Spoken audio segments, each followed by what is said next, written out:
Yeah,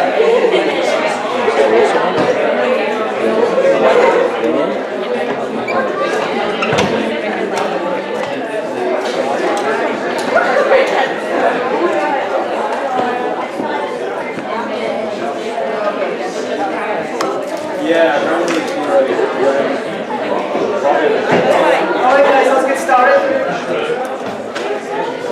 Don't make me go into the computer and play that stupid Black Eyed Peas song, because I will. What? Let's get it started. I'm a little dated, I think I was still an undergraduate when that song came out. That's how young I actually am.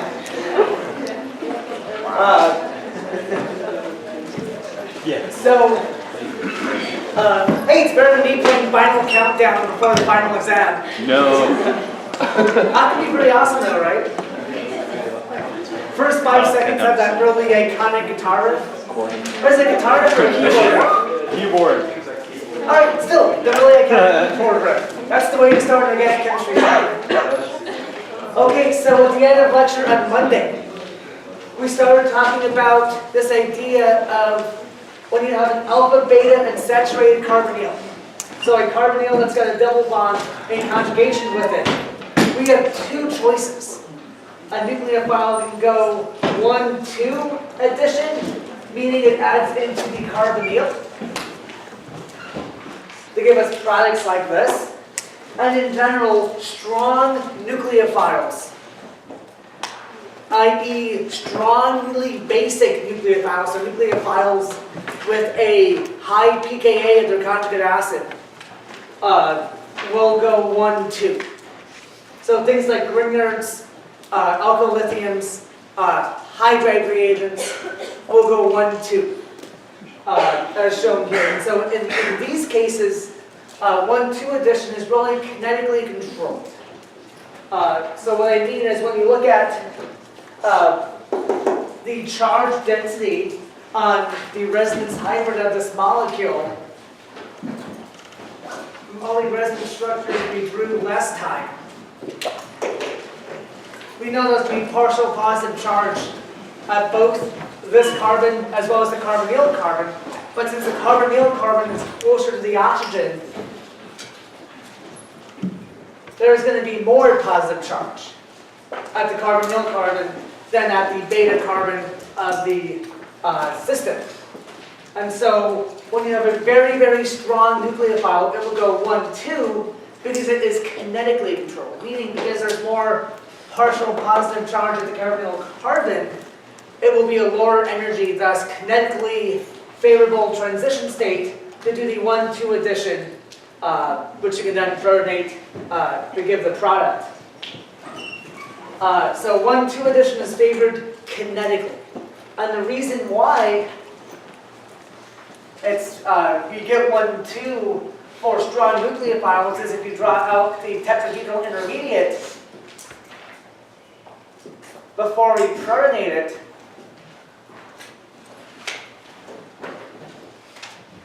we realize that there's really nothing from this tetrahedral intermediate that can leave, right? Everything that leaves is going to be significantly more basic than the negatively charged oxygen in the tetrahedral intermediate.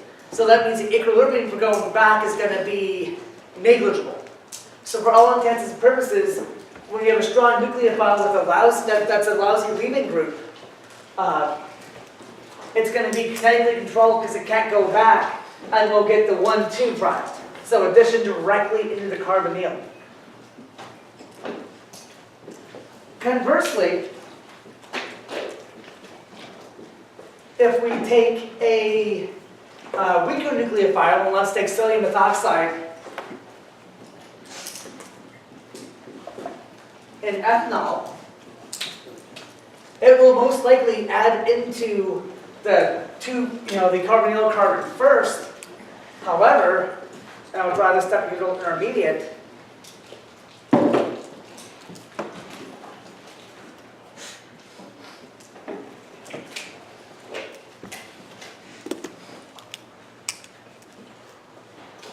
Sorry, it should be green. Green.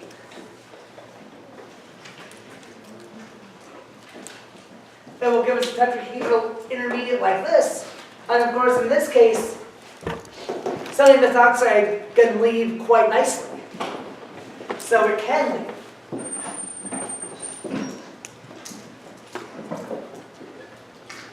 So the initial 1,2 addition is actually very much reversible.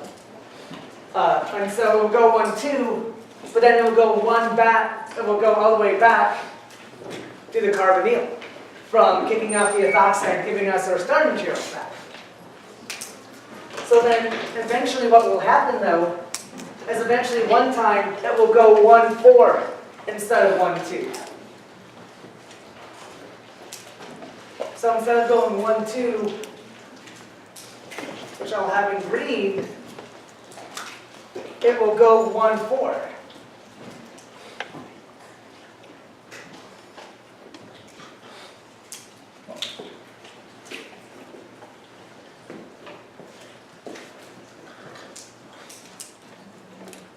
To give us this resulting enolate.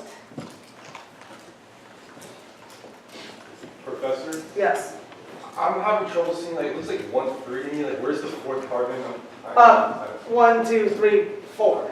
Okay, So the oxygen in the carbonyl is the fourth atom. okay. So we're taking atoms, not carbons. Okay. But it's across 4 atoms instead of 2 atoms. Okay? Thank you. No problem. We get this resulting enolate. We draw the ethoxy. And so, under these conditions that favor 1,4, and here's our epitope in green, there's a couple differences now that make this reaction less reversible than the 1,2 addition. The first one I mentioned is now, in order for the elimination to occur, we have to have proper orbital overlap to do the E2 type elimination to go back to the starting materials. So in other words, the pi electron density in this enolate has to overlap with the sigma star orbital of this group so we can do the E2 type elimination going back to the starting materials. And so now the system has a lot more flexibility, so there's a lot less percentage of the proper conformation to do the elimination. So that's the minor reason why this 1,4 is less reversible. The other reason is actually much simpler, and that is this reaction is going to, a reaction like this will be done in a solvent that's got a proton. And so when it goes 1,4, we get this enolate, which can be protonated by the solvent.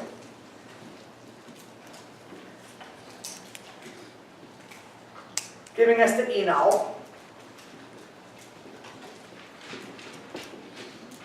which will, the enol, not the enolate, which will quickly detamerize to give us the carbonyl. And of course, under basic conditions, there's not going to be very much of the enol timers. It will almost completely favor the keto timer. So because of this tautomerization event, the 1,4 product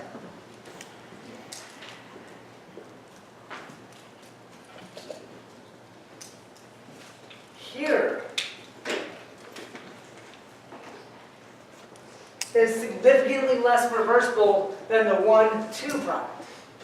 And so what that means is, since it's less reversible, it will be more of a thermodynamic sink. And so when you have a nucleophile that can be a good leaving group at the 1,2 addition, as in ethanol, and go back to the starting materials, it can eventually go 1,4, and the 1,4 addition is less reversible because of this quick protonation and tautomerization to give us the carbonyl, right? For this to be a good leaving group, there needs to be a minus charge in the system, so I'm doing E2 type elimination.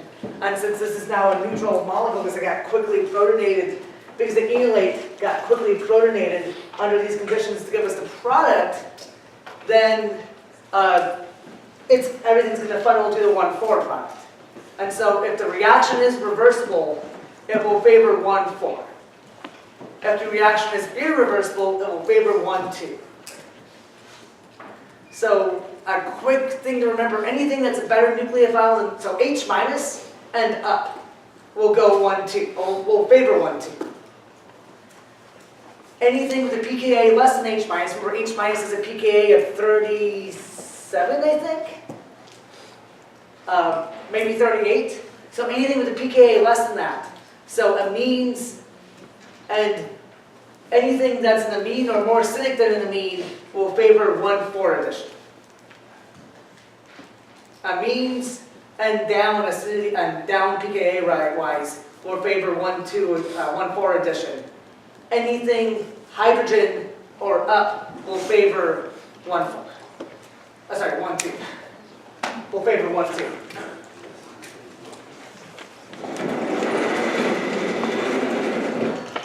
So 1,2 is kinetic, 1,4 is thermodynamic. Reversible favors 1,4, irreversible favors 1,2. Yeah.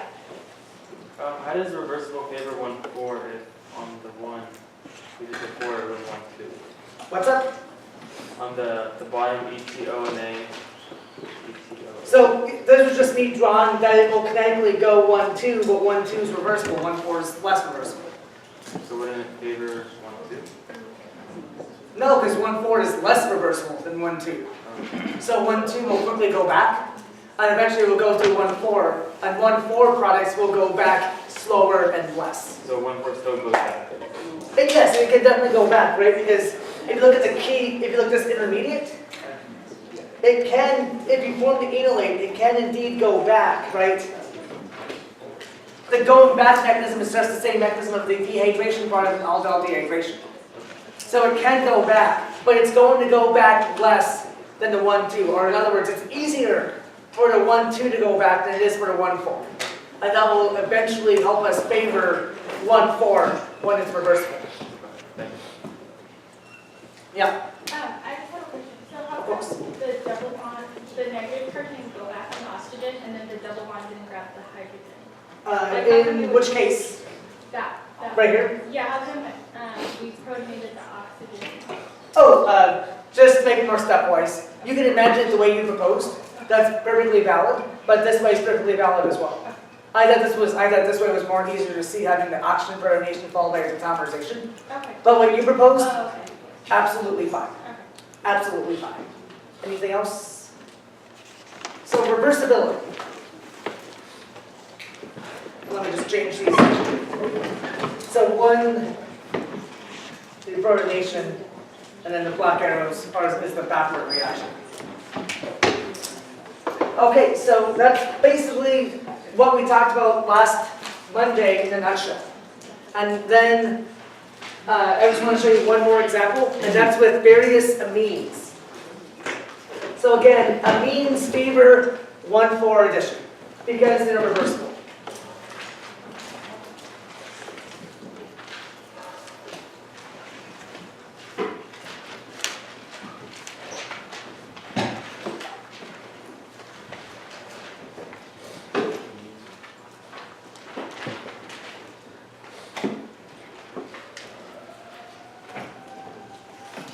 So if you take an amine, if you take a primary amine, like a benzylamine, benzyl, that's a little psi slash. Because as I said, amines are kind of like the threshold. Amines will favor 1,4 exclusively because they, when they go 1,2, they can quickly leave and go back to the carbonyl. So amines are still reversible. So amines will go 1,4.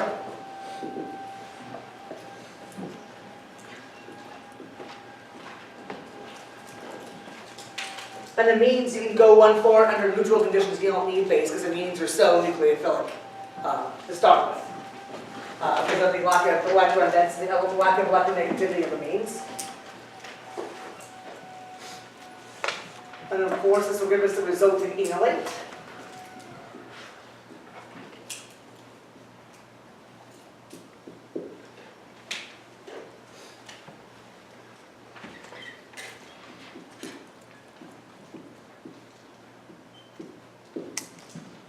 like so. And now you can imagine either an intra or intermolecular proton transfer, where the oxygen can grab this proton. We can have the carbon grab it as well, directly. But just to be consistent, I'm going to go to the timer.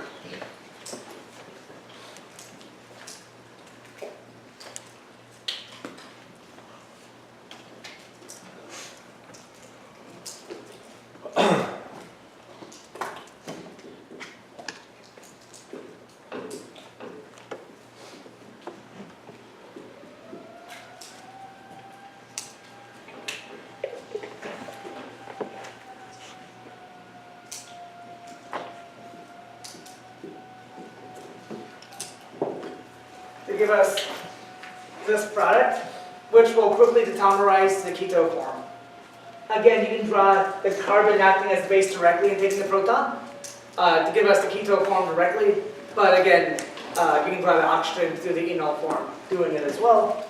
And so then this will give us the final product of amine addition after tetamerization.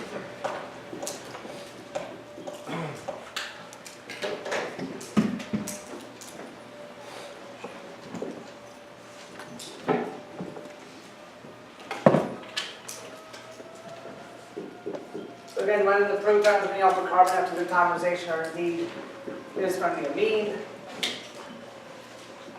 And I drew a arrow. So here's this is the bond that was formed.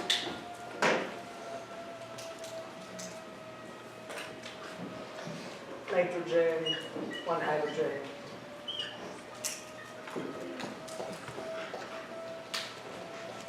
So primary amines will go 1,4, eventually giving us a product that looks like this. So again, cyanide, amines, alcohols, pretty much any nucleophile that's an amine or less basic than amine will go 1,4 through this kind of mechanism where it attacks the carbonyl, gives us a product like this, and then proton transfer. And again, the proton transfer is probably the key thermodynamic step that makes the reaction less reversible. As now this is neutral and less likely to eliminate the amine to give us the product. Yeah? If you had electron withdrawing groups and electron donating groups coming off the carbonyl and the 4 carbons, would you alter the equilibrium? Or could you make amines attack 1, 2 if you had a group that donated electron density into that 4 carbon? Yeah, you could. You could. I don't want to touch that, but yeah, chemistry is always more complex than we teach it. Okay. But yeah, absolutely. Yeah. Could you show cyanide adding I can show cyanide. Just let me finish the amine rant, and then I'll revisit cyanide from last time. And so, primary ammonia will have the same mechanism. A primary amine and a secondary amine will have the same mechanism. But what happens if we use a tertiary amine?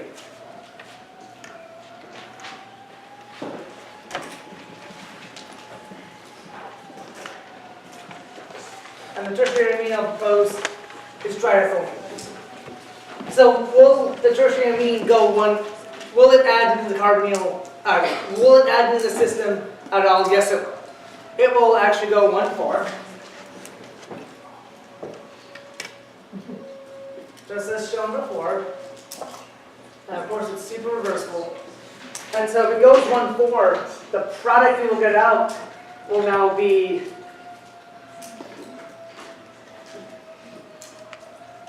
the resulting enolate.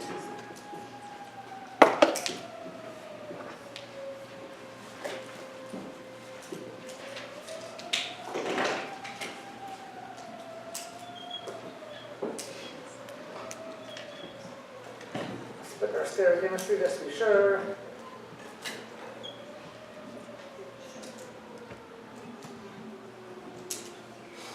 I'm just going to go ethyl groups rather than actually draw them out.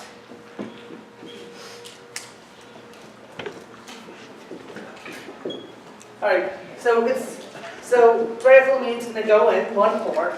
But here's the thing, right? It's going to be an ammonium.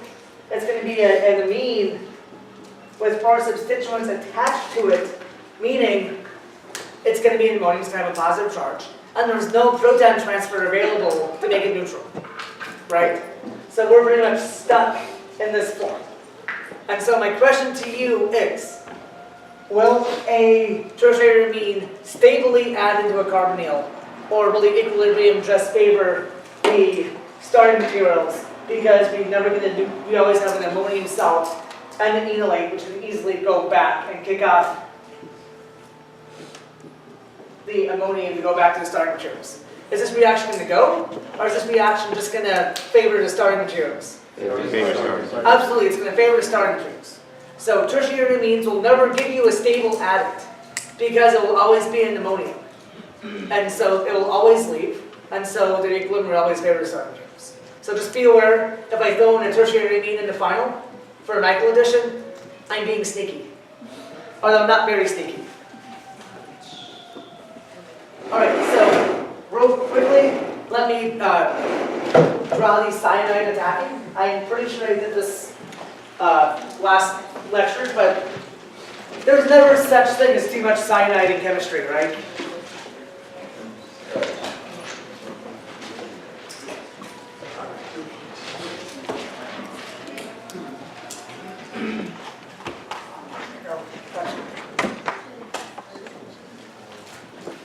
So let's start out with our same alpha, beta, and saturated ketone we've been dealing with.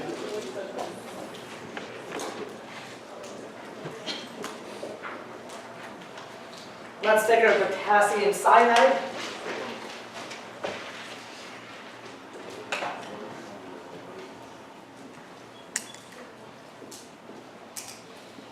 As I said, since cyanide is a weak nucleophile, I believe its conjugate acid has a pK of about 10 or 11. It's very reversible, means it's very reversible. It's going to favor 1,4 over 1,2. It's going to initially give us the resulting enolate. And I'll use like ethanol or something.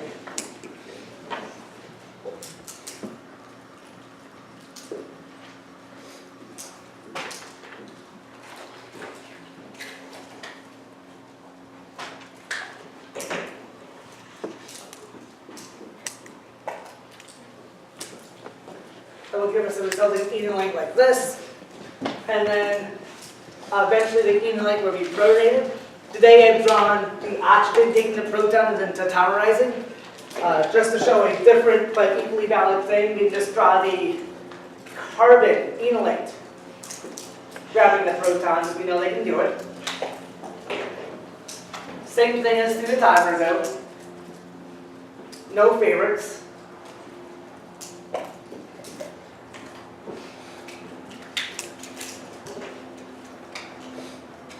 And then upon that deprotonation, you will get your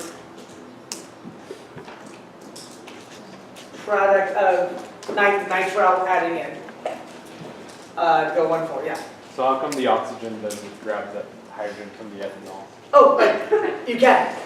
Either way is completely valid. Oh. I said a sentence as I was drawing it up that no favorites. Either one can happen. It's tomato, tomato. I've been drawing the alcohol taking the proton and then tautomerization. But then one of our colleagues said, why aren't you having the carbon take it? And again, it's tomato, tomato, so I was just drawing it a different way just to show it from a different angle, but there's no favorites. Yeah? Might be kind of dumb, but why doesn't the nitrogen add in first instead of the carbon? Electronegativity, because if the nitrogen had minus charge, that would disobey the octet. And then if the nitrogen were to add, then you would have a ammonium salt. So the nitrogen would have the three things from the 3 bonds from the carbon, as well as the nitrogen adding in, and that would just quickly leave. But again, that's an interesting question. You know, it's something that could it happen? I wouldn't be surprised if you saw some degree of nitrogen adding, but then it will just quickly collapse, skip the starting materials, because it wouldn't be a thermodynamically stable product by any stretch of the imagination. But still, that's a good question. Right, so we've been talking a lot about things like amines and alcohols and cyanide adding into things 1,4. Is there a nucleophile that we haven't talked about that you can imagine is about to rear its ugly head? What kind of nucleophile could we be thinking about right now? What? LDA. LDA is a base that will give us this nucleophile. Enolates. Enolates are great nucleophiles for going 1,4. Because when you think about it, an LDA's, an enolate's conjugate acid has a pKa of about 24 to 20. And if it's a dienolate, or if it's a dicarbonyl compound, it has a pKa of 10. So enolates are in the wheelhouse for 1,4 addition. The wheelhouse.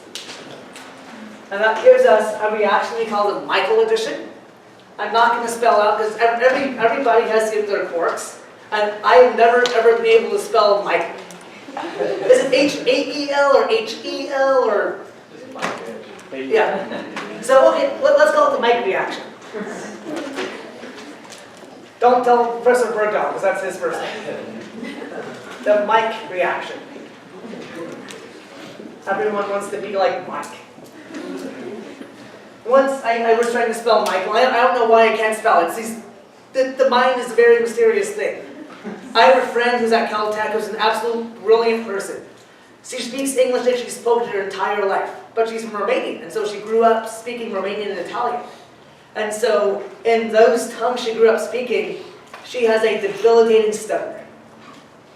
So much so that they thought, even though she's absolutely brilliant, they thought she was a little bit slow because of this debilitating stutter. But with English, she doesn't have this at all. She speaks perfect English, is incredibly engaging, has never had a stutter with English. But with Italian and Romanian, the mind is a screwed up thing, right? I'm sure some neuroscientists would love to get inside that. But she's also one of the most brilliant people I've ever met, so good for her. So, the Mike reaction. Michael reaction. So what it is an enolate adding into a carbonate.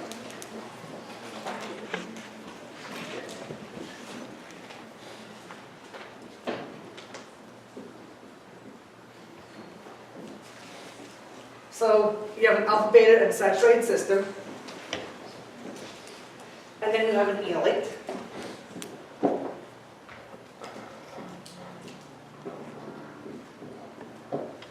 I'll just do acetone because it's as good as any enolate. Are those connected or no? No, sorry, let me draw one in a different color.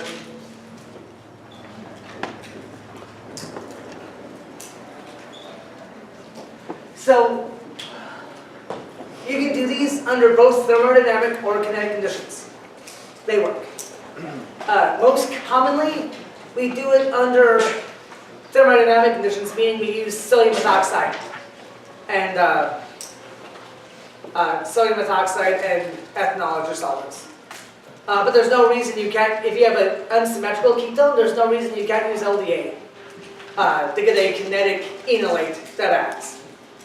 But most commonly we do thermodynamic conditions. So ETOH and sodium methoxide. So we know what that's going to give us is, well, if we didn't have the carbonyl, it would add reversibly 1,4.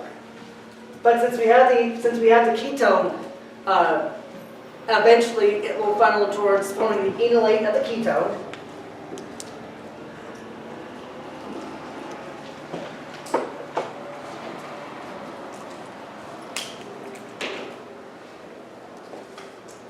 And then the enolate at the carbon will add 1,4 into the 1,4 system, giving us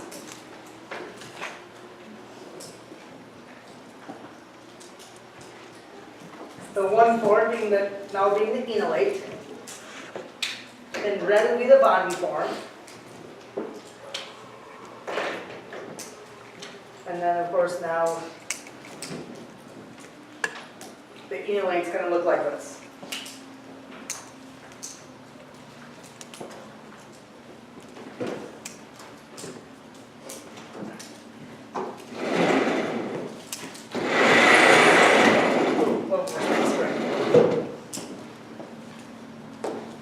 And then, of course, we're still in ethanol. Ethanol's got a pKa of 16, the enolate's got a pKa of 14, 24 or so. So then you can just imagine, either through the oxygen taking the proton and tautomerization, or the carbon directly taking the proton to give us the keto form directly.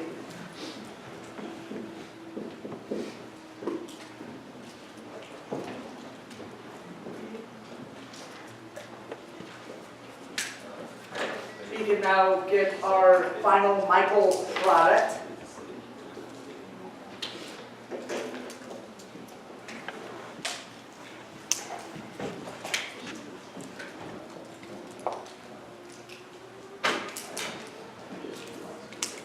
Like so.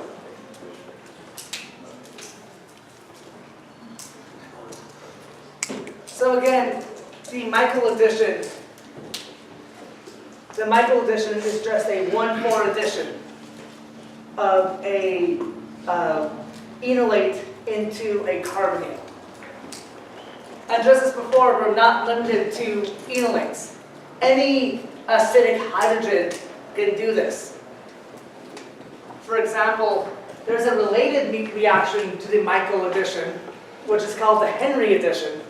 It's really just a Michael addition. And so in the Henry addition, though, instead of using the ketone, you use a nitro alkyl group.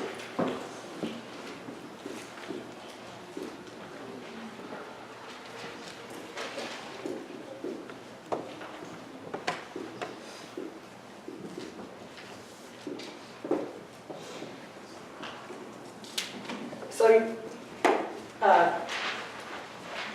just as we talked about last time, nitro alkyl groups are very acidic, just like enolates. So this dinitro alkyl group with its alpha hydrogens traced into 2 nitro groups is going to have pKa similar to a dicarbonyl, so it's going to have a pKa of about 10. So in the Henry variant, or let's just call it a Michael addition, it's just the resultant anion of this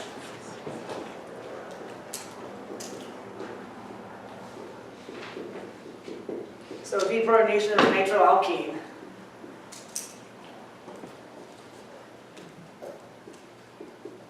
To give our super resonance stabilized anion.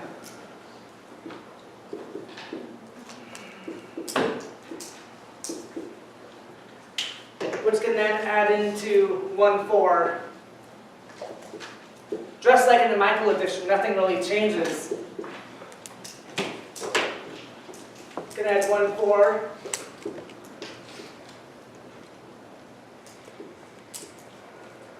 To give us our, I'm not going to draw the resulting enolate, I'm just going to draw the direct ketone form after protonation by ethanol. But that will give us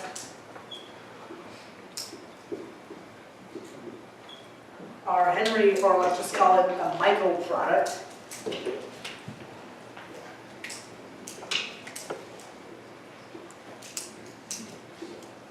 And instead of writing out nitrous, I'm just going to write NO2.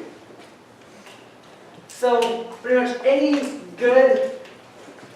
acidic carbon, such as enolates or nitroenolates or so on and so forth, can do this Michael type chemistry to give us our products.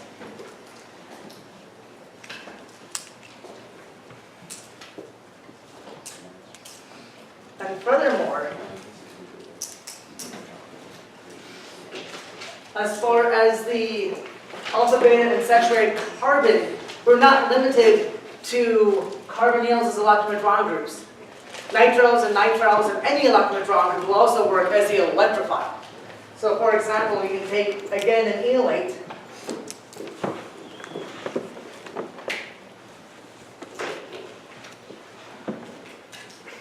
and this enolated group is just a kinetic or thermodynamic enolate. Thermodynamic enolate. And instead of taking an alpha beta unsaturated ketone, you can take something like an alpha beta unsaturated nitrile, or an alpha beta unsaturated nitro group, a nitro olefin, doesn't really matter. And you'll still do a micro-like addition,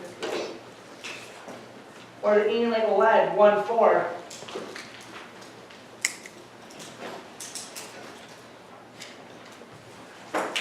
into the electrophile.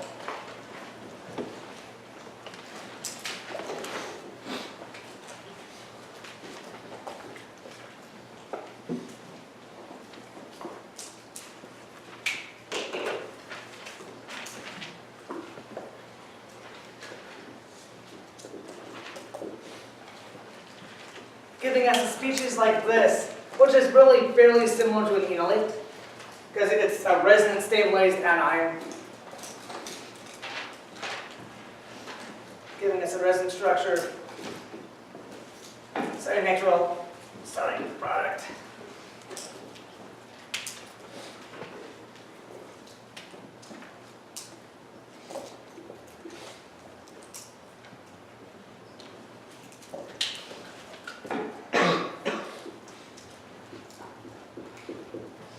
So this product from 1,4 addition into a nitrile is actually very similar to an enolate, just with the carbon triple bond of nitrogen and the carbonyl. But you can see it's this minus charge and this carbon is resonantly stabilized to give something like this. So if you see an intermediate like this, just realize it's a lot like an enolate, a lot like an enolate. And then of course, if you do this reaction under, let's say, at typical thermodynamic conditions, so sodium methoxide and ethanol, just as with the carbonyl case, we can have the enolate-like species be protonated by ethanol to give us our final product as the thermodynamic sink, which in this case would be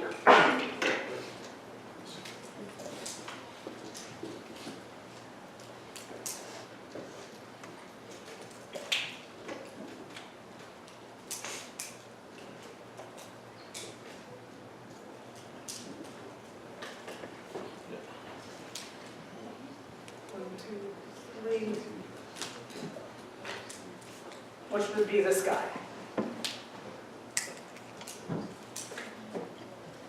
So these microtype additions can occur with any electrophilic olefin and any nucleophilic enolate type species. But it's the same idea. It's 1,4 addition, and it's 1,4 because it's favored because it's reversible, into our alpha beta unsaturated carbonyl or alpha beta unsaturated system in general.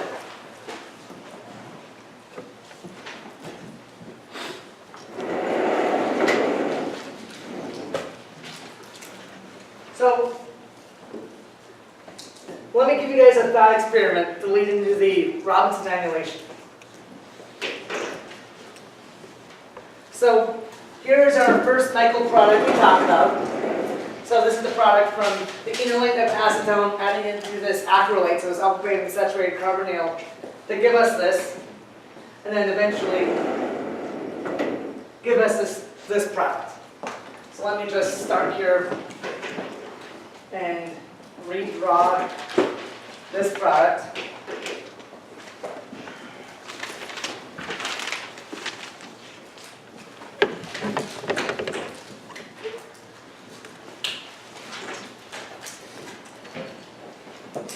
Wow.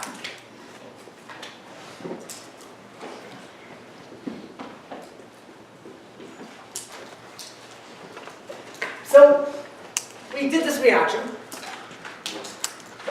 under ethanol and sodium methoxide conditions. So when the product forms, is there anything else that can happen if you let it sit under the sodium ethanol and methoxide conditions? This is like a substrate for a reaction you may have discussed, I don't know, early Monday, late Friday before the exam. Exactly. What kind of substrate for a reaction could this be for? Lysine. Oh, what? Yeah, an aldol stabilization. And so if we're under ethanol conditions, you know, we have a couple alpha hydrogens we could deprotonate to give us resulting enolate. So deprotonating here would give us, again, back to this intermediate. If this intermediate, instead of taking the proton, were to attack the carbonyl,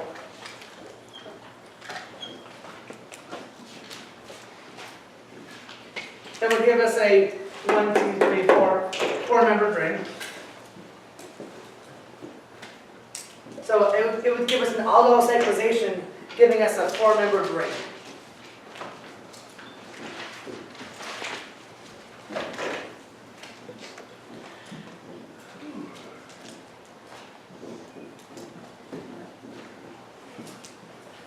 Would this be a stable intermediate? No. What would this do real quickly? Go back. It would quack open. It would crack open. What? Go Ducks. It would crack back open and give us our starting chips. So this would be one of these aldol cyclizations that's not thermodynamically controlled, so it just goes back to the product. And same thing, if we deprotonated this proton, that enolated this carbon, 1, 2, 3, 4, that would also give us a four-membered aldol cyclization, which would quickly crack back open and not do anything. However, if we let it sit under the sodium methoxide conditions, we would eventually we have all this equilibrium stuff going on, form this enolate.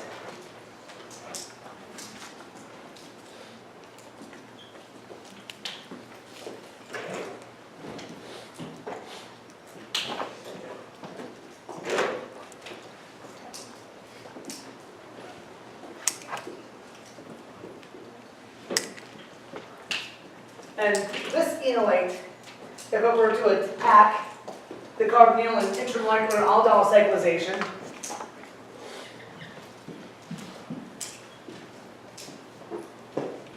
would give us a 1, 2, 3, 4, 5, 6 membered rings. Or 6 membered rings happy. Yes. Absolutely.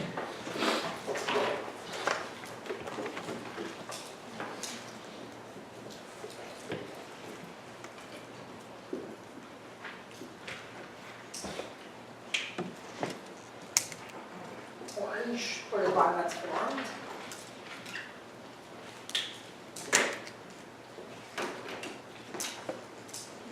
O minus R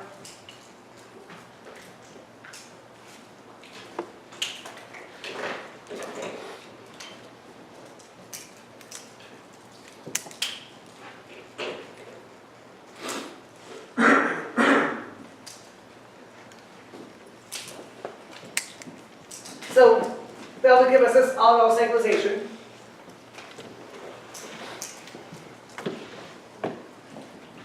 Which we could eventually, since we're again in ethanol,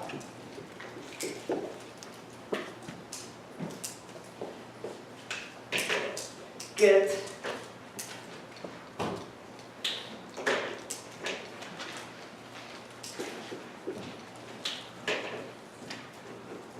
the aldol product. The colors match the colors. That was an old popsicle commercial. Okay, so that will give us this aldol cyclization product.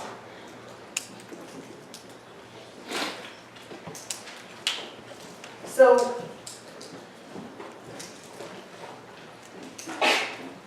we're still under sodium methoxide conditions. And so if we,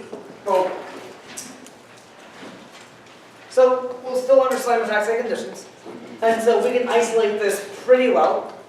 The aldol cyclization from the previous Michael, this is what we'll isolate, not the Michael product if we let it stand. And then, what will happen if we add a strong acid?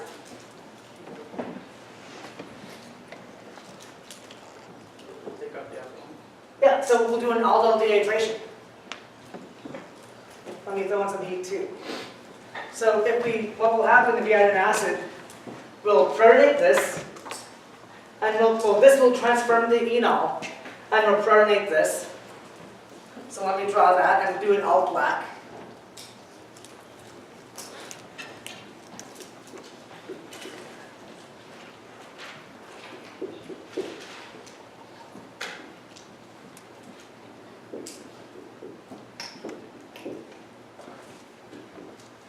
So we form something like this.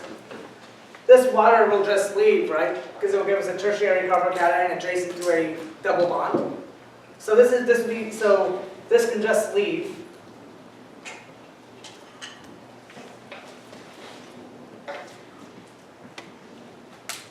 Give us a resulting carbocation.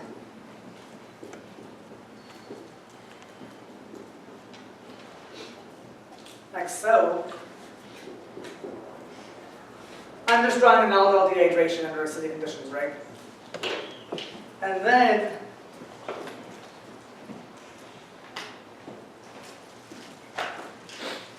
we can quench this electrodensity can go and quench the proton, quench the positive charge, to eventually, upon proton transfer, give us the final product. Do you mind if I erase this so next you draw the more important stuff well? Okay, thank you.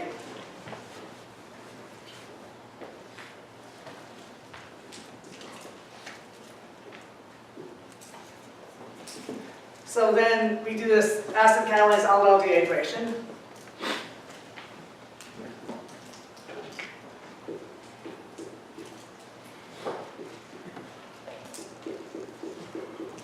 Which gives us this, but of course this proton is going to be popped off by the ethanol almost instantaneously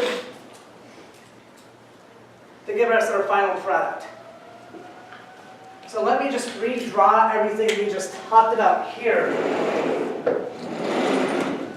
to show you what we just did.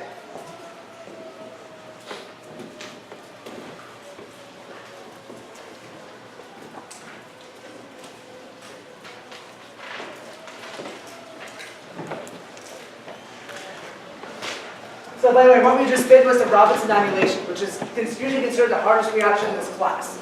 But all it really was it was a Michael addition between acetone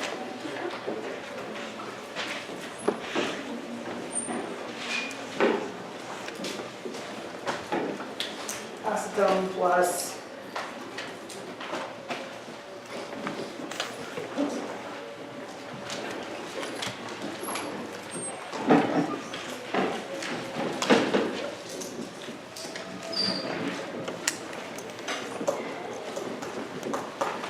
pretty much all we did was acetone plus this product on prolonged heating, and then H3O. The product we got out was this kind of crazy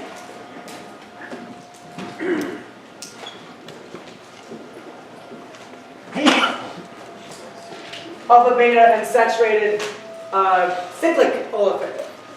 So we made a ring. And just from what I just showed you, pretty much all we did was the first step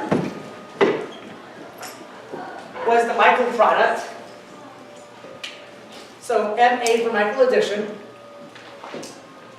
And don't worry, we'll be talking about this a lot tomorrow, Friday. Give us the Michael product.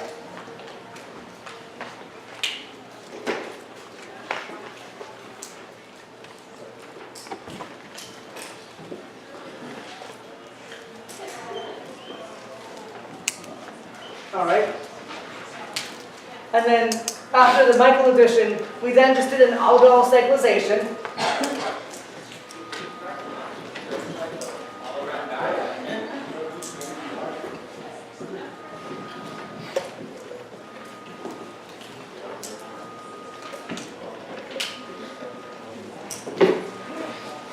Oh, there's no R group here. I put an R group out of nowhere. Sorry. So we're doing aldol cyclization to give us our throw it as the favorite product, and then we just do an aldol dehydration and get the product. And so it looks complicated, but it's just 3 reactions we talked about, back to back to back, and the same reactions to go from things fairly simple like this to give us this 6-member drink.